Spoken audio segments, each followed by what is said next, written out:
Assalamualaikum warahmatullahi wabarakatuh. Perkenalkan, nama saya Atyona Dega Pradipta, NIM 22 2019 132. Saya berasal dari Fakultas Ekonomi dan Bisnis Universitas Muhammadiyah Palembang. Baiklah, pada kesempatan kali ini saya akan membuat video UAS Retorika 20 soal. Nama saya Dea, saya wali dari Atyona. Saya akan membacakan beberapa soal. 1. Jelaskan secara istilah pengertian khutbah. Secara istilah, khutbah adalah menyampaikan pesan-pesan nasihat keagamaan secara lisan di hadapan orang banyak. 2. Sebutkan metode dakwah. 1. Metode propaganda. 2. Uswatun hasanah. 3. Taklif. 4. Tahniyah. 5. Silaturahmi. 6. Iyadah dan takziah. 7. Bilkolam. 8. Lukisan.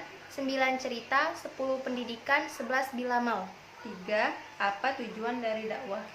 Tujuan dari dakwah adalah mewujudkan masyarakat Islam yang sebenar-benarnya. 4. Hukum dakwah adalah? Hukum dakwah adalah wajib. Salah satu landasan atau dalil yang sering digunakan mengenai persoalan wajibnya berdakwah di dalam ajaran Islam adalah Quran Surat Ali Imran ayat 104. 5. Jelaskan fungsi khutbah Jumat. Fungsi khutbah Jumat atau melaksanakan sholat Jumat hukumnya wajib bagi laki-laki karena menggantikan sholat zuhur. 6. Apa hukum sholat gerhana? Hukum sholat gerhana adalah sunat. 7. Apa pengertian sholat istiqo? Jelaskan. Istiqo artinya minta hujan. Secara istilah, suatu ibadah tertentu yang berwujud doa-doa atau sholat untuk meminta kepada Allah diturunkan hujan pada masa terjadinya kemarau panjang dan musim kering panjang. 8. Apa hukum wukuf di Padang Arafah? Hukumnya wajib bagi orang yang menunaikan ibadah haji. 9. Jelaskan pengertian pidato.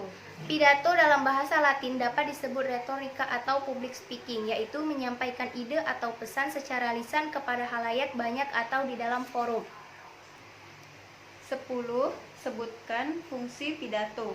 Fungsi pidato ada 4. Yang pertama menyampaikan, yang kedua mempengaruhi, yang ketiga mendidik, yang keempat menghibur. 11. Apa saja unsur-unsur pidato? Unsur-unsur pidato ada 4, yaitu 1. Penguasaan terhadap materi yang akan disampaikan. 2. Pengetahuan terhadap latar belakang massa. Ketiga, kekuatan bahasa.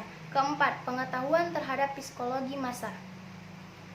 12. Orang yang ahli pidato disebut? Orang yang ahli pidato disebut orator. 13. Bagian-bagian pidato terdiri atas? Pembukaan, isi, dan penutup. Sifat-sifat ilmuwan yaitu kritis, terbuka, menerima kebenaran dari manapun datanya, serta senantiasa menggunakan daya nalar.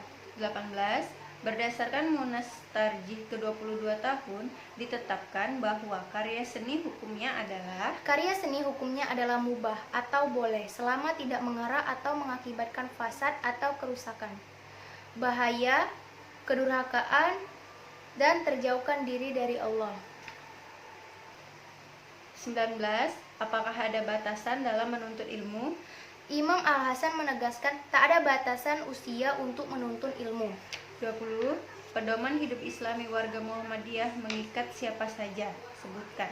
Seluruh warga, pimpinan, dan lembaga yang berada di lingkungan Perserikatan Muhammadiyah. Baiklah, itulah 20 soal untuk ujian akhir semester retorika.